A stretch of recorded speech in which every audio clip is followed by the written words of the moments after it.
sabi nila, pag umorder ka raw sa online, o kaya kahit sa online, basta online na sa Pilipinas, Shopee, kung ano man, dito kasi umorder ako sa online. Sabi, kailangan, pag bubuksan mo siya, kailangan meron kang video. Para kung merong mali, meron kang ebidensya na mali yung deliver. Kaya ngayon ay ating itong bubuksan. Yan po. Ang in-order ko po ay tingnan natin kung tama ba yung kanilang deliver. Para lang po mayroon tayong ebidensya na yung ating in-order ay tama. Kasi pag mali at wala tayong maipakita, malilintikan po tayo. Ito po, ang in-order ko po ay isang martilyo.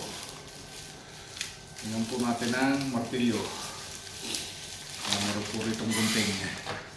Palitan natin ang gunting at ating buksan. Tama po itong isa. Kasi po tatlong tatlong item. Natin pong parang unboxing na rin po. Tingnan po natin. Ayan. Medyo may presyo po ng konti itong martilyo. Ito po ay 50 yata.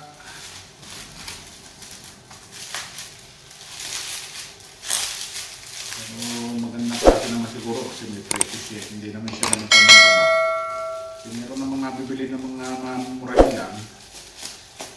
Baka naman madaling mga ang kaibahan kaano po dito, nasisira dito ito yung pinakaganito. Medyo may naman po siya. May konting bigat ba?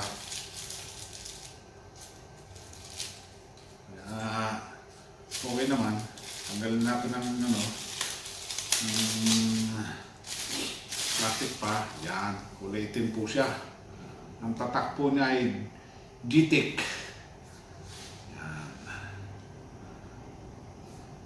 Yan po, mabigat. Siguro, ilang 70, parang 75 grams yata. 75 grams yata yung pagkaka-order ko doon sa kasi may mga may mga timbang.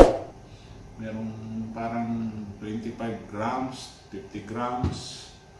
Yata, hindi ko alam kung 75, hindi ko matandaan. Basta, okay itong martilyo. Tama ito. Ito pa. Meron pa pong isa. Ito po ay parang tester ng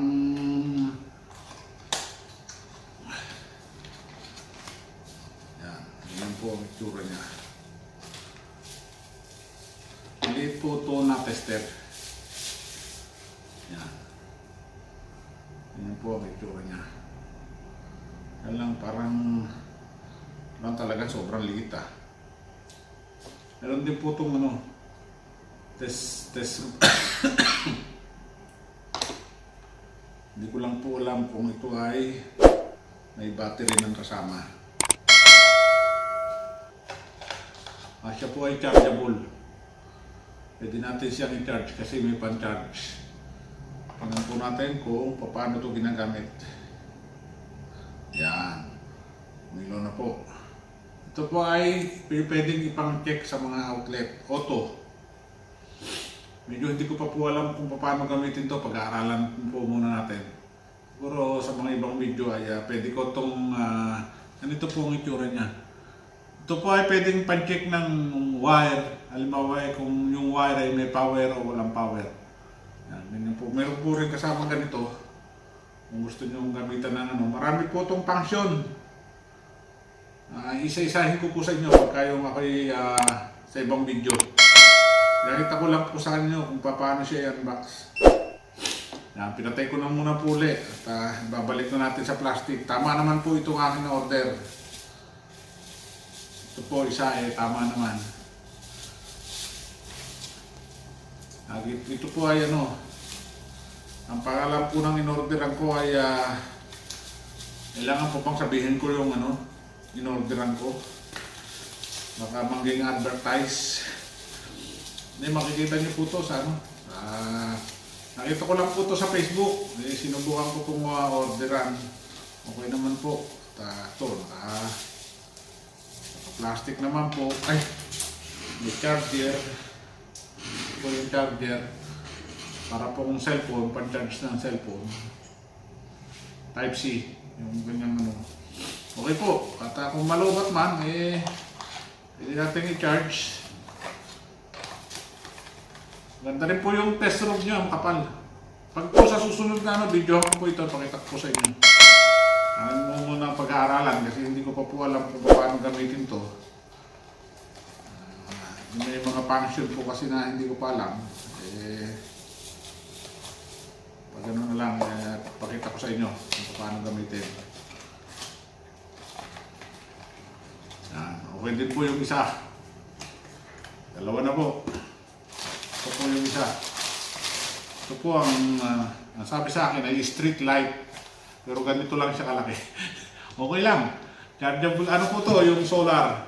Pwede pong sa labas ng bahay nyo o sa ano, may sensor na nakalagay ay sensor street lamp. May sensor po siya na siguro pag may dumaan tao, ilaw, ganun po. Yan, ganyan po siya kalaki. Alam po natin kung ano ang itsura. May screw pa po. May kasamang screw at saka tox.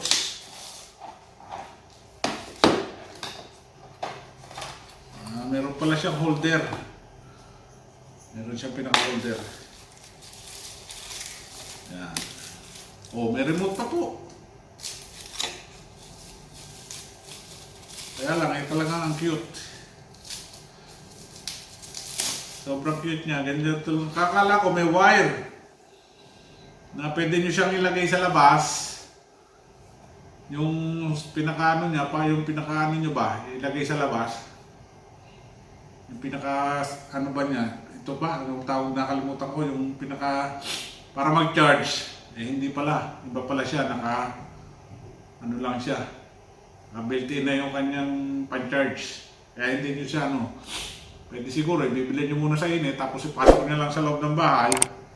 Kung gusto nyo gamitin sa bahay, kasi po, ito nga po ay street light. Okay naman, maganda naman siya, cute. Akala ko lang kasi medyo malaki-laki. Tingnan nga natin ito, may ilaw, grabe po liwanag, may liwanag talaga. Bakit isang ilaw lang, nawala na, yan.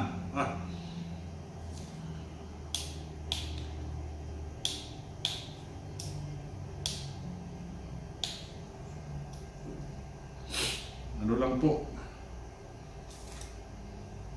May pinaka-ano siya rito, pinaka-sensor. Kung may dadaang tao, saka lang po siya ilaw. Yan po, okay naman po. Okay naman po yung aking mga in-order. May ilaw pa. Ito yun, nilagay ko lang sa plastic, may ilaw pa. Kompleto siya, may tox, may remote. Pwede nyo po tayo sa mga gilid ng bahay. Kung kailangan po na medyo nakabilat sa init kasi nga solar. Pwede po siguro to ilalagay nyo doon sa mga daan ng tao. Kung gusto nyo mayroong ilaw.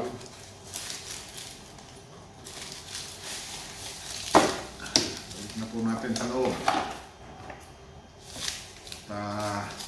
Maganda naman po yung ano.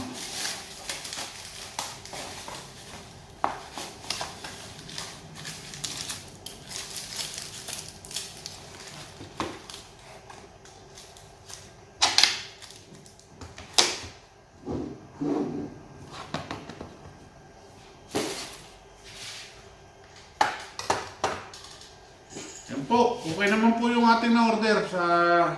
Yung pangalan po ng in-orderan ko nito ay Temu. Yung sa online po, ang nakalagay ay Temu. T-E-M-U. Temu. Sa Facebook po ito. Ito po, naka-order na po ako. Okay naman po yung na-order ko, pati po yung martilyo. Okay po. Medyo mabigat-bigat nga lang po talaga yung na-order ko. Maganda po ito medyo mabigat para pag palo nyo sa pako eh, baon ka agad. At matibay, parang matibay naman siya. 75 kilogram pala to. Kulang-kulang 1 kilo. Kaya medyo mabigat. Ayan, may nakasulat po rito, 75 kilogram. Hanggang dito na lang po.